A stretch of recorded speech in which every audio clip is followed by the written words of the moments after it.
Bab 55, Menua Bersama. Audi merasakan seluruh tubuhnya meremang mendengar ucapan Alfian. Sang mantan yang dulu memperlakukan dirinya bak seorang putri itu telah berpaling kepada seorang wanita, yang bagi Audi berada jauh di bawah kelasnya. Melihat dari segi fisik, Audi merasa jauh lebih cantik, bentuk tubuh pun jelas lebih menggoda. Selain itu, ia berpendidikan dan berasal dari keluarga terhormat. Lalu, apa yang membuat Alfian memilih Aileen dibanding dirinya? Apa hanya karena adanya bayi kecil yang mereka beri nama bayi itu? "Kamu setuju kalau dia mengusir aku?" tanya Audi kepada Alfian. "Kenapa harus keberatan?" sahut Alfian diiringi smog di sudut bibirnya. Napas Audi seperti tertahan di tenggorokan. Ia menarik napas dalam-dalam demi mengurangi sesak. "Alfian, apa sih yang membuat kamu memilih perempuan itu? Apa hanya karena dia sudah melahirkan anak untuk kamu?" Bola mata wanita itu berkaca-kaca. Suaranya terdengar lirih. "Kalau alasannya hanya karena anak, aku juga bisa melahirkan anak untuk kamu." Alfian berdecak malas sambil menggelengkan kepala. "Kamu memang sudah tidak waras." Jawaban menohok dari Alfian itu seolah mampu melumpuhkan syaraf motorik Audi. Tubuhnya terasa membeku. Setiap kata yang terucap dari mulut Alfian layaknya busur panah yang melesat menembus jantung, menyayat hatinya tanpa ampun. "Aku tidak waras?" Cairan bening yang menggenangi bola mata wanita itu mulai meleleh, melunturkan makeup yang memoles wajah cantiknya. "Aku hanya berusaha mempertahankan apa yang seharusnya menjadi milikku. Aku yakin kamu masih sangat mencintai aku seperti dulu. Kamu hanya sekedar ingin bertanggung jawab terhadap perempuan itu, kan?" Kesabaran Alfian benar-benar terkikis oleh perkataan sang mantan. "Semakin lama ucapan kamu semakin tidak masuk akal saja. Hubungan kita sudah berakhir tepat setelah kamu memilih pergi." Secepat cahaya kilat Alfian merogoh saku celana dan mengeluarkan ponsel. Kemudian merapatkan benda pipi itu ke daun telinga. "Joe, kesini cepat!" perintahnya, lalu menutup panggilan. Kurang dari 2 menit, lelaki bertubuh tinggi besar itu sudah muncul dari balik pintu dan berjalan cepat mendekati sang bos. "Ada apa, Tuan? Bawa dia keluar dari rumah ini dan pastikan tidak pernah menginjakan kaki lagi di sini." Mata Audi berkilat marah. Ia langsung menghempas tangan Joe yang hendak menarik lengannya. "Jangan kurang ajar kamu sama saya, Joe! Kamu lupa kalau kamu dulu bekas sopir pribadi saya?" teriak Audi murka. Ia dorong dada gemuk lelaki itu, namun tak sedikit pun Joe bergeser. Tubuhnya tetap berdiri kokoh. "Maaf, saya tidak pernah menjadi sopir pribadi Anda. Saya hanya diminta majikan saya untuk mengantar Anda kemanapun," sahut Joe, lalu kembali mencengkeram lengan halus berbalut kulit putih mulus itu. "Ayo ikut keluar!" Berusaha memberontak, Audi semakin menggila. Sepenuh hatinya tidak akan rela dipermalukan seperti ini.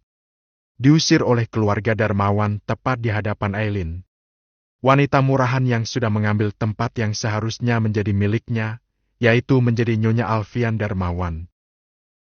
"Tidak! Lepaskan saya!" hardik wanita itu. "Al, kamu tega melakukan ini semua ke aku? Padahal dulu kamu memperlakukan aku seperti seorang ratu. Sekarang kamu mengusir aku dari rumah kamu hanya karena wanita murahan seperti dia." Tak ada sahutan dari Alfian. Ia hanya mengibaskan tangan meminta Joe menyingkirkan wanita gila itu. Jeritan Audi terus menggema sepanjang Joe menyeretnya keluar. Hingga akhirnya raungan wanita itu menghilang secara perlahan di balik pintu. Setelah kepergian Audi, Aileen menatap sang suami. Bibir merah muda itu mengembangkan senyum dengan mata berbinar penuh bahagia.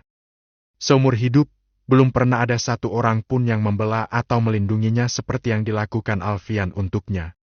Bahkan Alfian selalu hadir tepat waktu ketika Aileen membutuhkan. Ya, sesempurna itulah. Sementara Alfian belum berucap sepatah kata pun.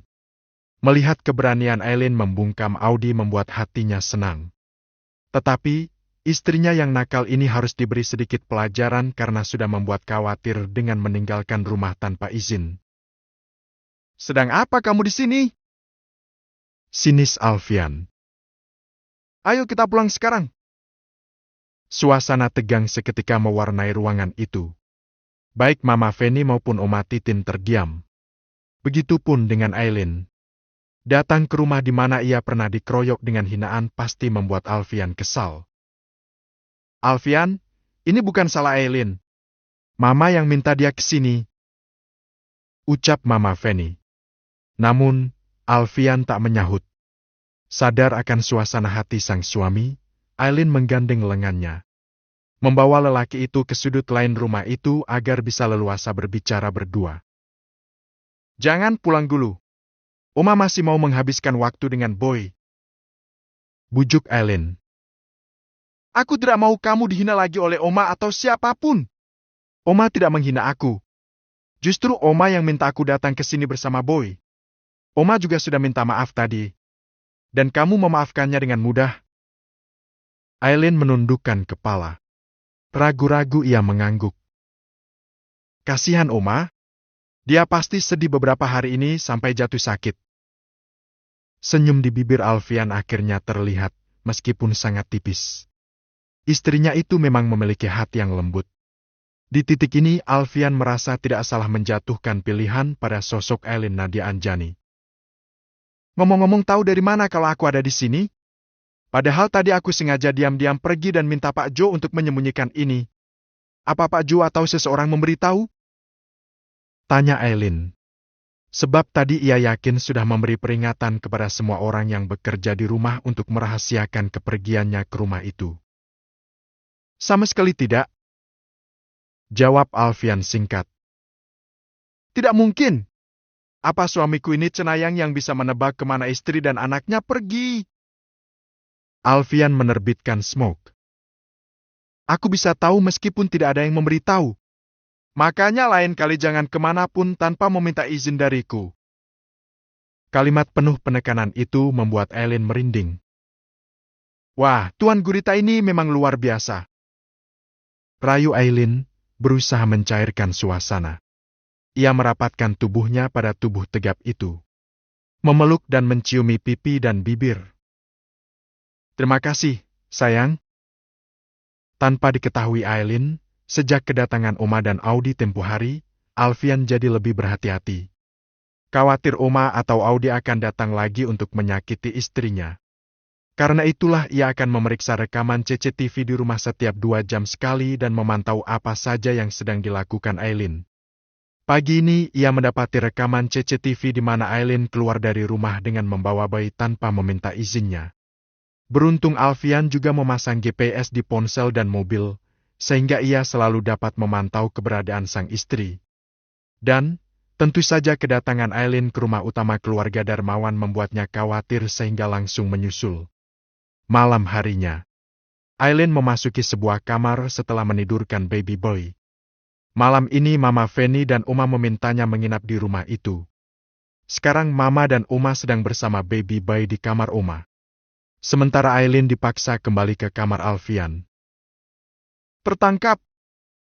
Aileen terlonjak saat tiba-tiba merasakan pelukan erat pada pinggangnya. Hampir saja ia menjerit. Tetapi kemudian tersadar bahwa itu adalah suaminya. "Bikin kaget saja!" gerutu Aileen dengan mata mendelik. Ia pikir Alfian masih berada di kantor.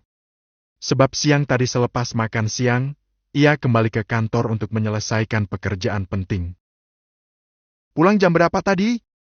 "Baru setengah jam lalu." "Memang kamu habis dari mana sampai tidak tahu suaminya sudah pulang?" "Di kamar Oma. Malam ini Oma minta bayi tidur di kamarnya." "Oh." Alfian membenamkan ciuman di kening wanita itu. "Jadi kamu, Oma dan Mama sudah berteman sekarang?" "Sudah, dong.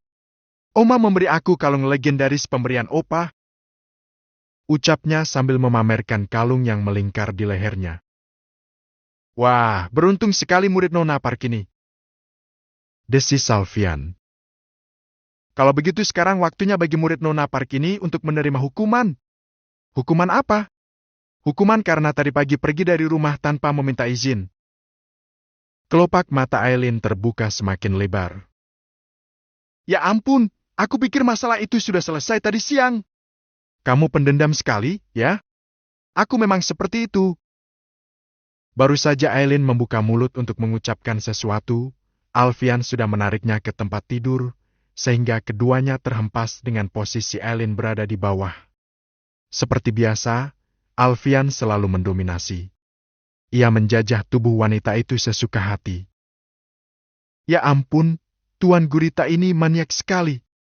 Tangannya, Tuan, tolong kondisikan. Gerutu Aileen sembari menahan serangan yang lancarkan Alfian kepadanya. Aku maniak? Oke, akan aku buktikan seberapa maniaknya aku. Spontan Aileen membeliak. Aku tidak serius mengatakannya. Aku bercanda. Ralat Aileen. Namun, sudah terlambat, karena Alfian sudah mengunci tubuhnya. Dalam hitungan detik bahkan sudah berhasil melepas semua benda yang melekat pada tubuh sang istri. Malam itu bulan bersinar cerah. Secerah hati sepasang suami istri itu. Alfian menarik selimut dan membalut tubuh polos mereka berdua. Kini Aileen sedang berbaring dengan bersandar di dada sang suami sambil melepas lelah. Dinas malam tadi benar-benar menguras tenaga wanita itu. Boleh aku tanya sesuatu? Bisik Aileen. Mau tanya apa? Balas Alfian sembari mengelus punggung polos wanita itu. Apa kamu mencintai aku? Sebuah pertanyaan polos yang menciptakan senyum di bibir Alfian. Kenapa tanya begitu? Tidak apa-apa. Aku hanya ingat ucapan Audi tadi.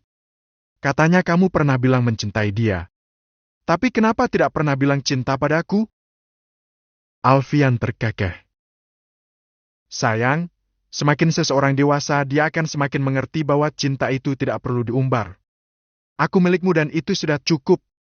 Kita menua bersama sampai maut memisahkan itu lebih baik daripada bermulut manis tapi akhirnya berkhianat juga.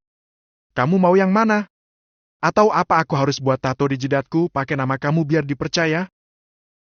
Aileen ikut tertawa.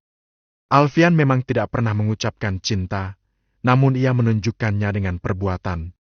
Melindungi dan memberinya rasa bahagia, hangat dan nyaman. Dan itu sudah lebih dari cukup. Berumah tangga itu cinta saja tidak akan cukup. Mungkin sekarang kamu belum paham karena usiamu masih terlalu muda. Suatu hari kamu pasti akan mengerti bahwa cinta saja tidak akan cukup untuk bisa bertahan. Mau kan bersabar mengajariku? Kenapa tidak? Kita akan belajar bersama. Ia membenamkan ciuman di kening. Yang penting percayalah, semua yang kulakukan adalah untuk kamu dan Boy. Aileen membenamkan wajahnya di lekukan leher sang suami. Baru beberapa detik ia sudah mendongak kembali. Kalau begitu bagaimana dengan nilaiku? Sekarang aku dapat nilai apa untuk materi Nona Park? Aileen tersenyum lebar. Berharap kali ini Alfian akan memberi nilai sehingga ia bisa terbebas dari kelas Nona Park. Tetapi, bibir Aileen mengerucut, membuat Alfian tertawa gemas. Sangat menyenangkan menjahili istri kecilnya itu. Itu akan menjadi nilai abadi, ucap Alfian dalam hati. Arg!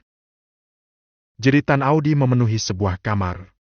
Ruangan yang tadinya tampak mewah dan bersih itu sekarang terlihat kacau, seperti baru saja dihantam badai. Pecahan kaca berhamburan di mana-mana, bingkai foto, selimut dan bantal tergeletak begitu saja di lantai. Audi menghempas tubuhnya di ujung tempat tidur. Kedua tangannya terangkat menjambak rambut panjangnya. Hinaan yang ia dapatkan di rumah keluarga Darmawan benar-benar mengoyak harga dirinya. Dan bukan hanya diusir dari rumah itu. Audi juga harus menerima tekanan dari kedua orang tuanya. Sebab kejadian hari ini membuat Alfian memutuskan untuk membatalkan kerjasama antara perusahaannya dan perusahaan milik keluarga besar Audi. Sekarang ia merasa hancur. Seolah langit sedang runtuh menimpanya dan tak dapat bangkit lagi. Ia terkubur bersama puing-puing penyesalan. Kamu tega sama aku, Alfian. Padahal dulu kamu sangat mencintai aku. Lirih wanita itu. Sedih, kecewa dan amarah bercampur menjadi satu. Hanya karena perempuan murahan itu kamu memperlakukan aku seperti ini. Apa sih lebihnya dia dibanding aku? Audi mulai terisak-isak. Bayang-bayang kebersamaan dengan Alfian di masa lalu bermunculan dalam ingatan. Aku tidak mau kehilangan kamu, Al. Mungkin hanya satu kata yang tepat untuk Audi, yaitu penyesalan. Ia menyesal telah meninggalkan lelaki sebaik Alfian. Ia adalah satu-satunya lelaki tidak brengsek yang Audi pernah kenal. Sedangkan lelaki lain yang sempat mewarnai hidupnya hanya datang dan pergi. Bagai kumbang yang pergi begitu saja setelah menyerap manisnya bunga. Alfian sangat menghargainya di masa lalu. Bahkan ia tidak pernah menciumnya meskipun mereka berpacaran selama beberapa tahun. Dan sekarang, di depan matanya sendiri ia melihat kemesraan Alfian dengan wanita lain. Aku harus bicara dengan Alfian sekali lagi.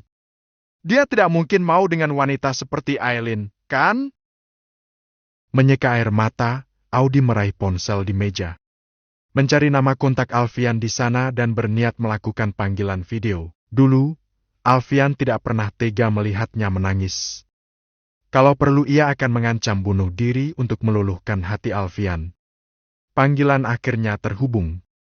Audi memasang wajah sedih terbaiknya, tetapi apa yang muncul pada layar ponsel membuat wanita itu merasa seperti dijatuhkan ke lubang bumi terdalam. Pada layar ponsel terlihat wajah Aileen yang sedang terbaring dalam balutan selimut. Ada sepasang tangan yang melingkar di tubuhnya, yang diyakini Audi adalah tangan Alfian. Kenapa masih saja menghubungi suami orang? Apa laki-laki di bumi sudah habis? Celoteh Aileen.